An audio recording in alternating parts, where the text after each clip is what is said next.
Hello, everybody, and welcome to the Student Success session on airway and chest tube management.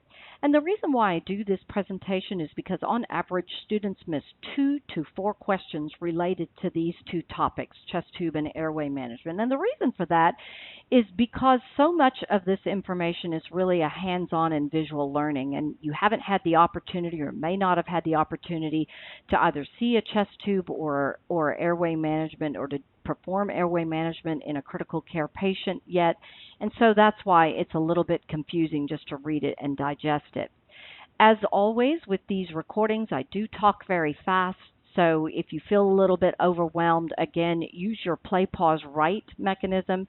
Try and answer the questions on your own also by pausing the recording and then initiate once you have or you think you know the answer to the question. And as always, email me if you do have any questions. So let's look at these blood gases and what do these ABGs indicate. When we look at the pH, we see that the pH is decreased. So the pH is down, we have an acidotic state. And then we have to figure out, okay, which is the cause of this acidotic state? Is it Mr. Respiratory or Mr. Metabolic? And we see that we have CO2 that's markedly elevated, 60, and therefore we know that the respiratory acidosis is occurring because of the CO2 retention. And then we see the bicarbonate of 20, and we often think, okay, well, we know that bicarbonate is associated with the metabolic system, but wait, we see that the arterial oxygen saturation is low. So we could think that maybe it's just not the metabolic system that is in trouble. It could just be that with hypoxia, this patient is performing anaerobic metabolism. The patient's cells are performing anaerobic metabolism. So we see that we have respiratory failure, complete respiratory failure, as evidenced by the fact that there is CO2 retention and there is hypoxemia, and therefore the respiratory system, which is supposed to take care of these two items, is not working. Now, there is always a question at times about, well, is this hypoxemic or hypercapnic? And you can have one or you can have both. And in this instance, we have both. So what treatment would you anticipate? Well, if your patient's not able to adequately oxygenate their body or adequately remove CO2, we have to do some kind of respiratory support. And that respiratory support could be with CPAP, which stands for continuous positive airway pressure, or intubation and mechanical ventilation. So when we look at CPAP, there's usually a question on CPAP, and it's usually pretty easy, not anything in the detail, but I think it's more important that you understand more concepts than just what you need to know on the test. So when we talk about respiratory support, first thing you need to remember is that there's two phases of the respiratory cycle, and there's inhalation and exhalation. And we can actually do respiratory support on both cycle of the respiratory system, so on inhalation and exhalation, that would be known as BiPAP, or we can just do it simply on exhalation or simply on inhalation. So CPAP is really exhalation support. You don't have to know any of that. I just want you to be aware of the terms. The bottom line is when you have some kind of BiPAP, CPAP, IPAP, it is a non-invasive support. It is helping the patient to do whatever function the patient is having a problem with, whether it's bringing in O2 or actually removing CO2. So the advantage is that these devices are delivered non-invasively. That's why you see this mask. And they can prevent intubation. Well, why wouldn't we want to intubate a patient? Well, because it's pretty invasive, and sometimes we have a hard time getting people off of ventilators, so we want to delay it if possible. But the disadvantages are is that it can increase to a certain extent the work of breathing, because the patient has got to forcefully inhale and exhale with this strapping big mask on their face. So some patients don't really like it. However, regardless, if we do an external support, a non-invasive support, you have to be on the lookout and completely assess the patient to where is this working? Is there improved oxygenation? Is there improved removal of CO2, and unless you have blood gases, you're only going to have to be looking by vital signs such as the oxygen saturation or the heart rate, or is the patient anxious or becoming more confused. So if the non-invasive maneuvers don't help, then it's time to do intubation. And I have kind of a step-by-step picture tutorial of what this or what's occurring. I don't think it's very helpful, but it's there. I think more helpful is this YouTube video. And again, pretty much my MO is that if I'm going to give you a YouTube video to watch, which is more work, it's going to be short. And this one's pretty short. However, you will be asked some questions about how this and how do you know this and what intervention. And so I'm going to review the A and P so that you make sure. Now let me just play along here for just a minute because I think there's an editing tool that I have. Let's see if I can use a pen, and I'm going to use red. And so when you look here, you can see that this is, when you look inside your patient's mouth, you know that there are two pipes or two openings at the back of the throat. And one is to the esophagus and one is to the trachea, which goes, of course, down into this bronchial tube, into the breathing apparatus. So we know that obviously if we're going to intubate the patient and support their respiratory function, the physician or the CRNA needs to hit the trachea, the larynx area, so that we can begin to put that tube down. And so once the tube is down, then the tube ending should sit right here, and that is above both lung openings. So both of the bronchial tubes that go into the right and left lung. So this is known as the right main stem and the left main stem. And that's where our endotracheal tube should be, above that, so that air, when it's shoved in through the endotracheal tube, will go into both sides of the lungs. So that's the first thing we need to know. Did we get the tube in the right place? Is it in the trachea and into the bronchial tube? And then the second thing that needs to be assessed is, did the tube stay here? Did it end above the carina? This area is known as the carina. Now, the other option that can occur is, anybody that is a little bit stressed out, which healthcare providers will be whenever the patient's not breathing and they need to provide oxygen and breaths, they tend to shove the endotracheal tube just a little bit further down. So it can tend to slip into the right main stem bronchus. Now, we can tell that this patient has the tube in the right main stem bronchus because we're going to hear air on the right side, but that's not the goal. The goal is to hear air in both lungs. So if, for instance, the physician gets overzealous, then we know that and we only hear breath sounds over the right side, well, then we know, okay, this is not it is in the right hole, as in it's in the tracheobronchial lung area, but it's too far in. So we can actually, the physician or a respiratory therapist can just pull it backwards just a little bit into this area, as opposed to if we do breath sounds and we don't hear anything, well, then we've gone down the wrong hole altogether, and this has gone into the esophagus, and we don't want that. So those are your assessment things. So if you've got a patient who's being emergently intubated by the critical care physician, which action would best assure the nurse of proper positioning of the endotracheal tube? And of course, we know that the answer is going to be that we would listen for bilateral breath sounds.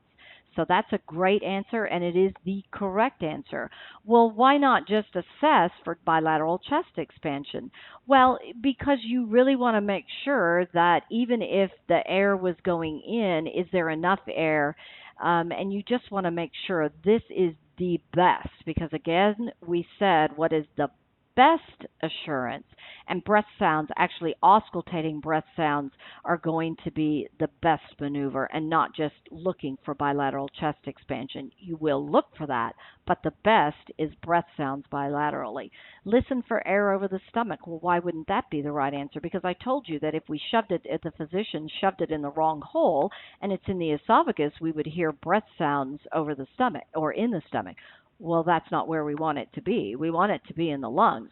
And you can almost make an assurance that if you don't hear breath sounds on both sides of the lungs, that the only other place it should be going is the stomach, which is not where we want it to be. So this is the priority place to assess. This is where we need to assess. Now, to check to see whether mucus can be aspirated, it's just, well, it's my fourth answer because I had to come up with a fourth one. So that is not the correct answer. It is obvious. Listen for breath sounds on both sides. Which of the following would not be an indication that the intubated and mechanically ventilated patient should be suctioned? Which says the patient should not or not be an indication that the patient should be suctioned? The answer to this question is D. Fine crackles are found audible in the, sorry as I mess with the program just a tad. Come here. Fine crackles are audible in the lung bases. So why is that the answer? Well, first off, this is somewhat of a trick question, and I want you to pay attention to the fact that I use the word not. Not. So this is a negatively stated question, and pretty much we are all programmed to think positively, that what is an indication. But Dr. Reed will mention it to you in either direction. She'll either say to you or ask you what should the nurse do or what should the nurse not do. And so you need to pay attention of which direction she's asking. So not an indication of the need for suctioning would be fine crackles. What does fine crackles mean? Well, that means that there's water in the alveoli, and there isn't a suction catheter on the planet that's going to be long enough to get all the way down into the alveoli. Fine crackles mean that there has been some kind of leakage and that there's water in the alveoli, and that's not an indication of suctioning, whereas if you see visible secretions in the tracheostomy tube, well, you know that this patient has secretions in the bronchial tubes, in the upper bronchial tubes. So this is upper airway. So it's either going to be in the center of the chest in the main bronchus, or it's going to be slightly in the right and left bronchial tubes. So that's where you suction. Coughing, of course, that could be an indication that the patient has secretions, and so therefore is an indication for suctioning. And then rhonchi is just another way to say snot secretions. And so all of these things indicate that the patient has some kind of secretions, and they're not able to bring it up. That's why you, the nurse, have to go in after it. This is your rationale. Again, these are just some tips. If you did answer this incorrectly initially, if you're playing along with our game, then read the rationale, because then that will also help you get the information in your head. So which of the following is recommended in relation to suctioning of an endotracheal tube? So select all that apply. And when we look at this question, we have to select more than one answer. And again, Dr. Reed's MO is select at least two and never all. Do not play the psychology. What would Dr. Reed want me to pick? No, you pick each answer that is true, and do not pick the false or maybes. So what is true? Well, pre-oxygenating with 100% oxygen before suctioning is true. Whenever we're suctioning, we're essentially kind of suctioning out air, and so we want to give them some excess air. So regardless of what supplemental oxygen amount they're on while on a ventilator, then, or even if they're not on a ventilator, we want to pre-oxygenate them. If they have like a nasal trumpet or an oral airway and you're have to going in after those secretions, you want to pre-oxygenate the patient. Suction only when indicated. That is also a correct answer. Some students think, well, I should suction every 2 to 4 hours whether the patient needs it or not. No, we only want to suction when indicated. And then the other answer is answer D, humidification. So how does humidification help us, and how is it related to suctioning? So I want you to remember that whenever there's an endotracheal tube air it is bypassing the upper airway. So that's the turbinates and the stuff, the anatomy that's up in the sinus nasal cavity. I don't remember my A and P, and it's up there, up in the upper airways, that humidification occurs. You don't have to know the specific area. You just have to know that when you have an endotracheal, or your patient has an endotracheal tube in, is that they're bypassing the natural humidification, and therefore we have to give humidification. Humidification will help liquefy the secretions, so it's much, much easier to get all of those nasty, thick secretions out. What answers are incorrect? Well, that's saline lavage. What does that mean? Well, saline lavage means that uh, an individual has dumped 3 mils, about 3 mils of saline into the endotracheal tube to help promote or liquefy secretions. Again, secretions can be way, way far down there. Saline lavage is not necessarily going to help liquefy secretions. It's just going to make your patient feel like they're drowning. So you swallow water or you inhale water and see how that makes you feel, and your patient won't like it anymore. And the other point with why saline lavage is not or should not be done is because you're going to introduce water down into the airways, and that's how your patient gets ventilator associated pneumonia, a bad thing. So, will you in the clinical setting see some individuals do saline lavage? Yes, I'm afraid you will. But evidence based practice says that saline lavage should not, should not be done. What about COPD patients? It's probably been drilled in your head in J1 and J2 that, wow, you should never put a whole lot of oxygen on COPD patients. It could cause them to stop breathing. Well, again, remember, this patient is intubated and on a mechanical ventilator. Stop breathing mode is not in a concern at this point. All patients before oxygenation, or excuse me, before suctioning, should be pre-oxygenated with 100% O2. When suctioning secretions from a patient through an endotracheal tube, the patient's heart rate drops dramatically. So what action is indicated? What should be done? Well, you should stop what you're doing. And suctioning is what you were doing, so stop suctioning and administer oxygenation. Now, again, this is kind of a misnomer question because most or some of you are either respiratory therapists that are bridging to RN, or maybe you've had a lot of experience with ventilators and you're going to go, well, this is a dumb statement because when I hit that pre-oxygenate the patient on the ventilator, it stays 100% oxygenated for 2 minutes. Well, that may be the case with the ventilator itself. It's a ventilator model, and that's reality. This is testing world, and so if your patient's heart rate drops, you definitely have to stop suctioning. Now, if you are not administering 100% O2 because, oops, I forgot to hit the button, or my 2 minutes has elapsed and the oxygenation has already stopped, that's what this means. Make sure your patient's getting a lot of oxygen and stop suctioning. You don't want to continue suctioning because your patient's trying to tell you that they're having a side effect from the job that you're doing, the suctioning that you're doing. And so if you are causing a problem, no matter what problem you're causing, if the patient is experiencing a problem, the answer is going to be always stop what you're doing and then see if the problem resolves itself. And then if it doesn't, then you're going to have to do some additional things. So continue suctioning, in turning the head and instilling saline is not going to help. So what can happen? Well, remember, you're sucking out air, and so your patient can either have a drop in heart rate or they can have irregular or dysrhythmias because of the action that you're taking. So you do need to realize that you can cause harm to your patient through suctioning, which is why this is in this course. A patient with an endotracheal tube is being weaned from mechanical ventilation. While performing a patient assessment, the nurse asks if the patient's breathing okay, and then they answer yes, and you can hear that yes. So what's the problem and what's the appropriate action? So let's do first the question. What's the problem? The problem is that the cuff has leaked. And again, if you go back to one of the original pictures that I showed you on an endotracheal tube, there is a cuff that has air in it. And that cuff is there to prevent things from going down into the lungs and causing ventilator-associated pneumonia. And it's also there to ensure that when air is shoved in the endotracheal tube, that it stays in the lungs and doesn't eat or leak back out the sides of the endotracheal tube where the trachea is.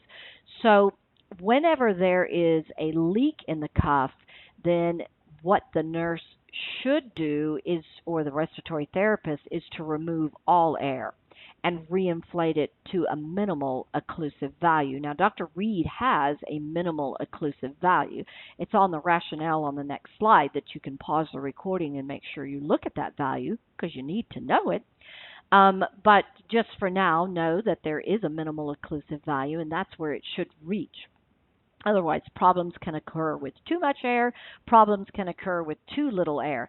And that's the reason why answer A is wrong. That if you add air to the cuff, you're not really sure where or what amount of air was there in the first place. Now, again, I get it. With exam questions or school doesn't always mimic what's happening out there in the field, you will see healthcare providers just adding air to the cuff, but in evidence-based practice says you remove all the air and then you start over so that you know how much air you've put in. Well, what about ordering a chest x-ray? Well, we know that the balloon is not holding air or doesn't have enough air in it, and a chest x-ray is only going to tell us where the endotracheal tube placement is. That's one reason why this is wrong. Another reason why this is wrong is because think about the hospital that you've been in before. Where's the x-ray department? Well, it's usually down in the basement or far, far away from where the patient care areas are. So ordering a chest x-ray is never going to be the answer, or rarely, let me rephrase that because there's always exceptions, but rarely going to be the answer because it comes from afar. Now, will patients get x-rays because they want to verify for a legal perspective where the tube is and what's happening? Sure, but it's not going to fix a problem that needs to be fixed very immediately. What about notify the doctor? Is the nurse allowed to do the whole air in the endotracheal tube? Well, a nurse that has experience and feels comfortable can do it, yes. Would you feel comfortable doing it your first day on the job as a registered nurse? Probably not, but that's why you have a respiratory therapist. This is their area. This is what they do. So contact the respiratory therapist and get some help. But notifying the doctor is only going to be done if you cannot solve the problem, or you and the respiratory therapist together cannot solve a problem. Sometimes it is appropriate, but it's not usually going to be appropriate if you can fix it. Again, be sure and read the rationales because I have lots of information in the rationales. Now we're kind of moving to the new topic of chest tube management. And there are two types of chest tube, wet and dry. Well, I haven't seen a wet chest tube in, 20 years. However, for whatever reason, it is in this course, so I do have some information on it in the big respiratory practice questions. So inquiring minds, if you want to know more, go ahead and read about it. You're not usually tested on it. So in the meantime, you will be tested, and this is a wet chest tube. So in the meantime, you will be tested on generic chest tube. And so I want to just point out the different chambers or compartments to a chest tube. We have the collection chamber, that's D on this slide, that's D. This is the collection chamber. This is known as the part of the water seal chamber. This right here, this fluid here is the water seal, and then this is part of the water seal chamber. And then this is with the suction chamber, which you don't see on a dry chest tube, so ignore A. You really need to know about B and C, which is the water seal chamber, and then the drainage chambers. And then I'm going to ask some questions about that in a minute. But in the first point, what is the reason for a chest tube? So let's talk about a scenario for the physician recently inserted a central line in the subclavian vein of a patient, and then upon post-procedure assessment, the nurse's suspicion that the physician might have caused a pneumothorax. So which clinical manifestations or signs and symptoms might confirm the nurse's suspicion? So let's look first at a lot of this anatomy and physiology of what the heck I'm talking about. So when a physician inserts a subclavian central line, here's the subclavian, and notice its location. It sits right above the lungs.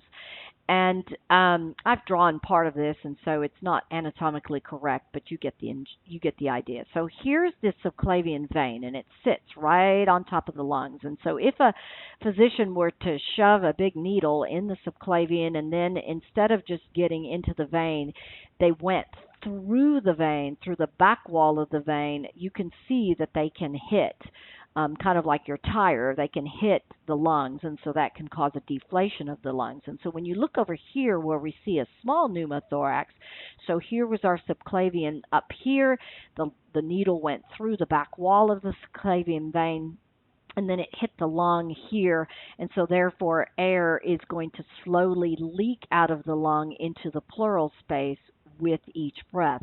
That's what a pneumothorax is. Small pneumothorax can develop, and that's where air is collecting in this space, and then as more and more air collects, then that can cause the lung to collapse. And so that's when we have a chest tube would get inserted. So what signs and symptoms, because that essentially is asking you if your patient has a pneumothorax, a newly or sudden developed pneumothorax, what clinical manifestations are you going to see? And the answer is A. You are going to hear unequal breath sounds. In other words, you're going to hear breath sounds on one side only, and you may or may not get subcutaneous emphysema. So what is that? Because you're probably thinking, emphysema, that's like a lung disease? Well, subcutaneous emphysema means that there is air in the subcutaneous tissue. So when you have air that's trapped in this pleural space, it can leach out into the subcutaneous space. And what will happen is that it will feel like Rice Krispies underneath the skin. It kind of has this, it's a bubble of air, and it will move whenever you touch it. And it'll feel like a crackling. And I know a crackle is a sound, and so there's no way for me to, well, the way for me to describe it would be if you walk like you're walking on snow. If it was like fresh snow and you crack, that's what it feels like, if you can imagine what that feels like. And I know that's a poor descriptor. That's the best I can do. Subcutaneous air, subcutaneous emphysema, same thing. This is air that's in the subcutaneous space. That's what you're going to see and hear. And these are the two signs and symptoms that tell you your exam patient has a pneumothorax. So link this to pneumothorax. Crackles in the lung base, that's about water in the alveoli and fluid overload or some kind of inflammation. Pleural friction rub, that's different, that's inflammation. And chest pain and rhonchi is snot in the upper airway, and that's what you hear, that kind of sound when the patient either inhales, exhales, or both. Again, I've written on here, this is very important, that you know your exam patient has a pneumothorax when unequal breath sounds and or subcutaneous air emphysema are present. A patient is admitted after open chest surgery. That's known as a thoracotomy, and they've dislodged their chest tube. What would be the most appropriate action? Play along, pause the recording. What would the appropriate action be? Well, the answer is cover the wound with a dressing taped on 3 sides and call the physician. Warning, warning, this is often an NCLEX and ATI sound or question. So, you know, I've looked at this question before, and when I was taking it on the fly for me, I knew that you would never want to reinsert a tube. Seriously, it's got to be done by a physician and under sterile condition. That one was easy. Leave the dressing off and call the physician. And some students pick this because they think dislodge means that it's slightly pulled out. Well, I looked it up in dictionary.com. Dislodged means completely removed. So if the chest tube was completely removed, the answer is to cover the wound on 3 sides. Never completely cover it because you put your patient at risk for a tension pneumothorax, excuse me, which is a potentially life-threatening problem. Which action by the nurse facilitates drainage from a chest tube?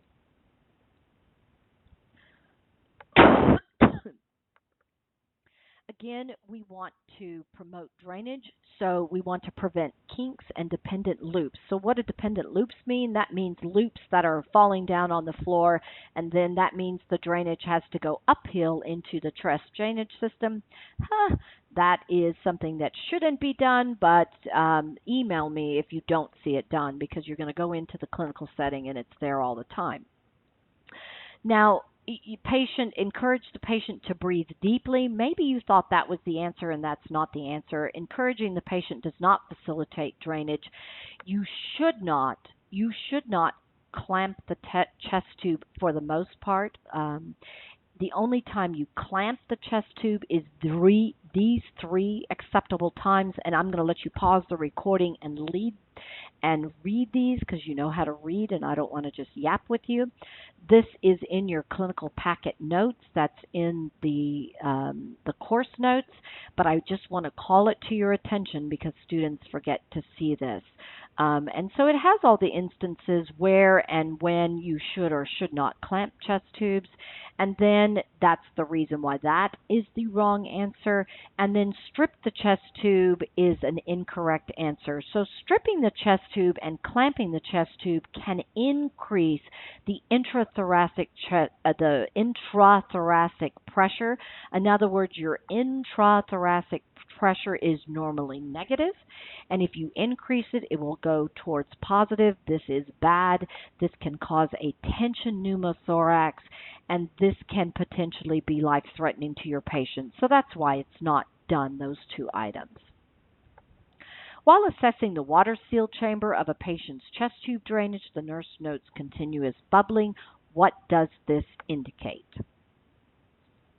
Well, this indicates that there's an air leak. You should never see continuous or vigorous bubbling in the water seal chamber.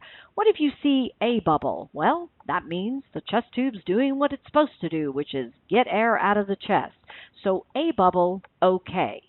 Lots of bubbles, not okay. That means there's an air leak and you need to let the physician know.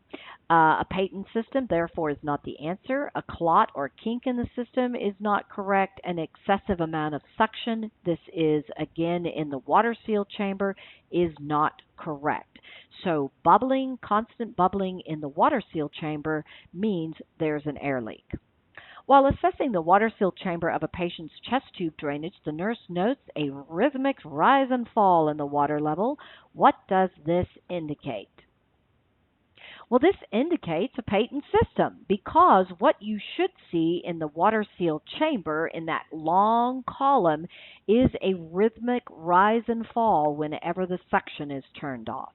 So a physician will say, put your chest tube to suction, and then you're going to keep it on suction 99% of the time. And then when you want to assess your patient, you can turn it off suction, and you may or may not see a rhythmic rise and fall. And what that rhythmic rise and fall, which is completely normal, is called tidling. So it's just like the tide on the beach. The tide comes in, the tide goes out. Well, so too, when your patient inhales and exhales, the water in the water seal chamber will move up and down as the pressures inside the chest wall or the thoracic cavity change with breath. So that is completely normal. I hope this has been helpful.